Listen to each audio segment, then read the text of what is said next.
예, 도반 여러분 안녕하세요. 무주로 내려왔습니다. 내일 모레부터 이곳 저희들 그저 게르 쪽에 있는 원방각 수련장 여기에 이제 오픈 기념 우리 도반님들 한 10분을 모시고 이제 수련하려고 하루 일찍 내려왔습니다. 근데 오랜만에 저도 저 대중교통을 한 번 이용해가지고 이렇게 내려왔는데 대전까지 오면서 프리미엄 골드 그 버스를 한번 탔는데 아 좋대요. 우리 대한민국이 천국 다음 한국이란 소리가 정말 제가 느꼈습니다. 삶의 재미라고 하는 게 해보지 않은 것들 하나씩 해 나가는 새로운 경험 자체가 이제 삶이니까 뭐 크게 비싸지도 않은데 서울서 대전까지 19,000원짜리 프리미엄 버스 타고 또 대전서 무주까지 5,000원 버스 타고 하니까 뭐 한 24,000원 나니까 제 차 끌고 오는 것보다 경비도 절반 이상으로 줄고 아주 고급 버스도 한번 타보고 재미있게 왔습니다. 오는 도중에 그 오랜만에 느긋하게 앉아서 이제 이것저것 뉴스를 검색하면서 보니까 이제 간만에 성급한 이야기가 막 온 뉴스를 도배를 하고 앉아 있네요. 그래서 오늘은 정치판 이야기를 한번 해볼까 합니다. 그 우리 도인들이 갖고 있는 세 가지 삶의 자세가 이제 조화, 교화, 치화이거든요. 그래서 내가 존재하고 있는 이 땅에 나와 함께하는 모든 존재들은 어울려라 하는 그 의미가 조화이고, 교화라고 하는 것은 배우고 가르친다는 뜻입니다. 즉 나라는 존재가 그냥 단순하게 배우는 것만 아니고 또 단순하게 가르침만 하는 것도 아니고 서로 기브 앤 테이크, 배움을 주고받고 존재하는 모든 게 선생이고 또한 내가 존재하는 모든 것에 대해 선생이 될 수도 있고 그것이 이제 교화의 의미입니다. 근데 여기서 이제 치화라고 하는 게 그 다스림이거든요. 이 치화의 개념이 이제 재미있습니다. 우리 그 중에 발을정자를 붙이면 이제 정치가 되잖아요. 발을정자에다가 이제 도끼 부자를 갖다 붙여가지고 그 발을정자에 도끼 부치를 갖다 붙이면 이제 정이 되고 거기다가 이제 치라고 하는 게 삼수변에 그 이제 태를 갖다 붙이면 물 흐르듯이 다짐을 받는다. 그래서 정치라고 합니다. 근데 그런 핵심은 치화입니다. 치화. 근데 이 본질과 이를 집행하는 그 수단을 보면은 정치의 뒷면을 알 수가 있습니다. 제가 전쟁사를 전공을 하면서 전쟁을 처음 딱 입문하게 되면은 모택동이가 이에 대해서 굉장히 재밌는 말을 했습니다. 정치는 피를 흘리지 않는 전쟁이고 전쟁은 피를 흘리는 정치다 그랬거든요. 이런 똑똑한 놈입니다. 공부를 정치 전쟁 공부를 해보면 해볼수록 정치의 수단이라는 게 눈에 드러나는데 근데 이 전쟁이 하나의 정치의 수단이라고 하게 보면은 정치의 이 이면이 보입니다. 이렇게. 그 지금 우리 뉴스에 접하고 뭐 대통령이 어떻느니 국회의원이 어떻느니 권력이 어떻느니 하고 이런 정치판에 노는 사람들의 이 모습을 보게 되면은 우리가 아는 거는 10% 정도밖에 안 됩니다. 밖으로 드러나는 거는 90%가 그 뒤가 굉장히 엄습합니다. 그 모택동이가 말한 정치는 피를 흘리지 않는 전쟁이다라고 하는 전쟁은 말이죠. 다른 한마디로 표현하면 종합술이거든요. 거기는 법이 없습니다. 전쟁은 말이죠. 누가 더 꼬롬한 꼼수를 많이 쓰느냐. 그 우리는 병법이라고 이름 붙인 것은 학문적 용어고요. 어떻게 하면 상대방을 속이고 그 내 속임수에 말려 들어가 가지고 저놈들을 왕창 조지고 어떤 때는 땅 따먹게 하고 어떤 때는 사람 죽이고 이게 전쟁이지 않습니까? 정치판이 똑같습니다. 권력이라고 하는 것은 인간 내면에 잠재되어 있는 지배의 욕구를 밖으로 드러내는 것이 이제 권력이거든요. 우리 힘력자 들어간 거는 말이죠. 다 지저분합니다. 금력, 돈의 힘이란 거죠. 이거 돈 벌려고 그러면 아주 지저분하게 들어가야 됩니다. 법 제대로 지키면 돈 못 벌잖아요. 정치에 있는 권력 이 자체도 법 필요가 없습니다. 여기는 돈과 권모술수와 네 죽기 아니면 내 살기 이 속성을 밖으로 들키면 그 정치할 줄 모르는 사람이죠. 근데 이 움직이는 이 내용들을 보니까 이거 이 속성을 가장 잘 알면서도 이용을 잘한 게 우리 이번에 한국 정치판에 있어서는 우리 이재명 씨였습니다. 이거 남들은 뭐 이재명이 욕하면서 뭐 저렇게 인간성이 어떻고 인품이 어떻고 품격이 어떤 이야기하지만 정치 권력의 속성을 가장 잘 알고 이용하는 사람이라는 느낌이 딱 들어옵니다. 여기는 말이죠. 돈의 힘과 총칼의 힘이 반드시 들어가야 되는데 돈의 힘을 현행 밖으로 드러나 있는 법을 교묘하게 이용을 해서 대장동이라고 하는 그걸 탁 물어가지고 돈을 만들었지 않습니까? 그 돈의 힘에 끌린 여러 사람들이 자기 사람으로 돼가지고 자기는 국회의원 이번에 초선이 됐지만은 돈의 맛을 본 그 주변 사람들을 다 자기 세력화하였거든요.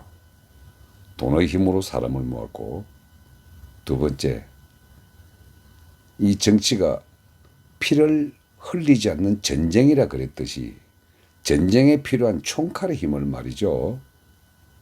인간의 공포심을 이용한 그 보이지 않는 그 검은 손들을 이용하는 그 수법들이 아주 대단했습니다. 그 여러분들 눈에는 잘 안 보이겠지만 제 눈에는 좀 보이거든요.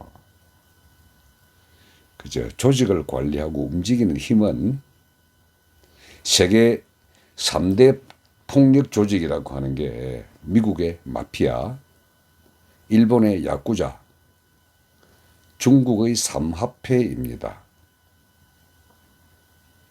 이들이 정치의 굳은 일을 다 처리하고 해결해주고 보이지 않는 총칼이거든요. 그리고 이재명 씨는 그걸 잘 이용을 합니다. 내가 증거는 없지만은 전쟁을 연구해 본 사람으로서는 뒤에 움직이는 게 보이거든요. 그렇구나. 정치 제대로 할 줄 안다. 그 우리 명분이라면 정치는 명분이고 뭐 살아있는 생명이고 어쩌고 그렇게 얘기를 하지만 속성은 전쟁입니다. 전쟁. 그 어디 전쟁에 국제법이라 그래가지고 뭐 제네바 협약이니 어쩌니 하고 그 뭐 겉모습은 얼뿌듯하게 만들어 놨지만 인간이 내면에 가지고 있는 모든 폭력성 이걸 밖으로 다 끄집어내 가지고 상상할 수 없는 비열함과 치열함, 잔인함이 다 포함되어 있는 게 전쟁이거든요. 우리 정치가 딱 그겁니다. 근데 그걸 잘 이용을 하고 있습니다. 지금 당장 지방선거 이게 뭐 지고 어떻고 이야기했고 하지만은 물 밑에서 흐르는 거대한 해류는요 지금 치열을 할 겁니다.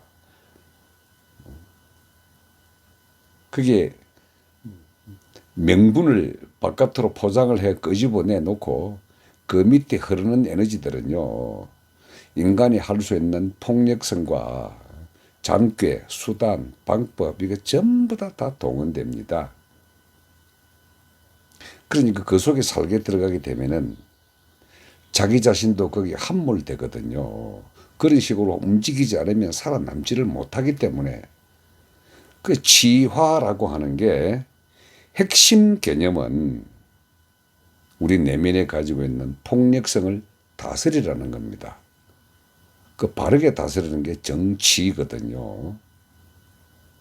그럼 아니 폭력성을 갖다가 어떻게 다스리냐? 제가 그러지 않습니까? 이 인맥 앞으로 흐르는 거는 사랑의 에너지고 등 뒤로 흐르는 거는 죽음의 에너지라고. 죽음의 에너지가 밖으로 드러날 때는 대부분 폭력성으로 드러나게 되며 그 폭력성이라고 하는 것은 각 개인의 몫으로서는 분노의 형태로 드러납니다. 폭력성은 감정이 먼저 분노에 휩싸이고 그 분노가 온몸으로 전이가 되면은 행동을 하게 되면서 타인에게 분노를 표출하게 되는 거죠. 이게 전쟁의 가장 기본 속성입니다. 이게 집단되면은 집단끼리의 충돌이 되고 국가와 국가끼리가 되면은 전쟁이 됩니다. 근데 이게 그 전쟁이 집단과 집단끼리의 전쟁은 우리 양당 정치라 그러지만 정당과 정당끼리의 정치는 치열한 전쟁이거든요. 근데 이게 인간이 발전시켜내는 것 중에 현재의 정치 제도는 민주 정치 제도로 해가지고 사회주의자든 공산주의자든 다 민주란 용어를 씁니다. 북한도 조선 민주주의거든요. 민주라는 말은 국민이 주인이란 말이거든요. 그래서 다 선거하고 그렇게 이야기를 하는데 내면에는 폭력성으로 점철된 전쟁이란 겁니다. 그래서 폭력 조직도 이용할 줄 알고 돈의 힘도 이용할 줄 알고 그걸 바깥으로 적당히 포장을 해가지고 민이 주인이라 하는 민주제도 하에서의 사람들의 마음을 잡는 기술, 이것이 정치거든요. 말 난 김에 여러분 이 경제 바보야 문제는 경제야라고 하는 경제의 말뜻 이거요. 이것도 다스림의 원리입니다. 치화의 원리입니다. 경제의 원래 뜻은요. 경세재민의 준말이거든요. 세상을 경영하면서 국민을 제압한다 이 뜻입니다. 그게 경제입니다. 그 돈의 힘 가지고 인간의 생존 능력을 조정하는 것이 경제거든요. 결국 생존을 바탕에 둔 사람을 어떻게 조정을 하느냐는 이 문제이기 때문에 그래서 인간의 내면에 가지고 있는 폭력성을 밖으로 드러내는 것을 조정을 하고 폭력성이라는 그 근본을 따지고 보면은 생존이기 때문에 정글의 법칙이 작용하는 생존 수단으로서 폭력을 쓰고 또 거기서 총칼을 쓰고 사람의 마음을 움직이는 기술을 쓰고 그게 경제거든요. 경세재민이거든요. 그런 뜻에서 이번에 지방선거 여러분 뭐 바뀐다고 해서 내 삶에 바뀌는 게 있습니까? 똑같습니다. 누가 되든 정치에 담당하는 그 권력자의 우두머리들은 그들만의 리그입니다. 윤석열이가 되든 문재인이가 되든 권력자의 교체는 밖으로 드러난 그 이면에 내부적으로 흐르고 있는 한 90% 정도의 그 정치의 수단들 아마 여러분들에게 제가 한번 이제 이 오프라인에서는 한번 말씀을 드리겠지만 정말 지저분합니다. 거기는 사람이 할 수 있는 모든 것이 다 들어갑니다. 병법이라고 이름 붙여진 전쟁의 방법도 누가 지저분하게 상대를 속여가지고 어떻게 해가지고 적을 많이 죽이느냐 하는 이게 병법이거든요. 이게 정치 수단도 똑같습니다. 지금은 그냥 뭐 진영 논리에 갇혀가지고 빨간색이 이겼니 파란색이 뭐 한 곳이 이겼니 하고 이런저런 이야기를 많이 하지만 딱 우리 저 한마디로 하면요. 그놈입니다. 뭐 좋아할 것도 없고 싫어할 것도 없는데 다만 우리가 살아가는 이 환경이 권력이 나에게 피해를 끼치지 않는 정도에서는 이렇게 옆에서 쳐다보는 것은 재미가 있지만 내한테 피해를 입히는 권력이 되면은 투쟁을 하는 거죠. 그것이 인간 세상에 살아온 역사고 진리입니다. 근데 지난 5년 동안이 하도 많이 피해를 입혔길래 뭐 저도 피해 입었거든요. 어떻게? 종부세를 가지고 또 도로에 세금 많이 걷어놓으라고 하도 벌금 많이 내고 차만 몰고 다니면 저는 평균 10만 원씩 벌금 내고 속도 위반, 주정차 위반. 제가 근 70년 살아오면서 이렇게까지 노상 강도나 산적이나 마적에 이렇게 당한 일이 없었는데 지난 5년간 엄청 당했거든요. 그래서 제가 그것들을 싫어했습니다. 내 환경을 갖다가 이렇게 막기 때문에는 뭐 그것도 제가 경험해야 될 일이기 때문에 뭐 허용은 합니다만은 그래도 이게 좋은 거는 아니다 해가지고 정치에 봐도 그 밑에 수단들 이 지저분한 것들 아마 우리 도반님들하고 같이 한번 나눠보고 싶어서 그 엄습한 밑에 이야기들 국제 정치도 마찬가지고 국내 정치도 마찬가지입니다. 그것들 갖다 지켜보는 재미도 있고 내가 직접 들어가 가지고 싸우지는 못할 망정 옆에서 바라보고 구경하는 재미가 좀 쏠쏠 하지 않습니까? 죽지만 않으면은 이 세상에서 제일 좋은 구경이 전쟁 구경입니다. 그래서 우리가 관심이 있다는 것이 아니라 구경하기가 재미가 있거든요. 관중들이 피를 원한다라는 이 뜻은 찢고 볶고 죽고 썰고 치열한 싸움일수록 우리 구경꾼들은 더 재미있거든요. 이번 정치판 돌아가는 거 보면서 재미있지 않습니까? 불구경과 싸움 구경이 제일 좋은 구경이니까 이 정치판의 게임이라고 하는 것은 결국은 전쟁을 구경하는 겁니다. 재미있게 구경 잘했습니다. 자기를 세상에 드러내는 수단으로서 정치를 한 사람들한테는 잘된 사람 축하하고 못된 사람도 그걸로 통해서 배우는 거 많았으니까 낙심하지 마시고 그렇게 해서 한 세상 살아가는 겁니다. 아주 치화의 얘기를 가지고 철학적으로 풀려니까 자꾸 지저분한 소리가 나와서 오늘 이만 끝내야 되겠네요. 예, 고맙습니다.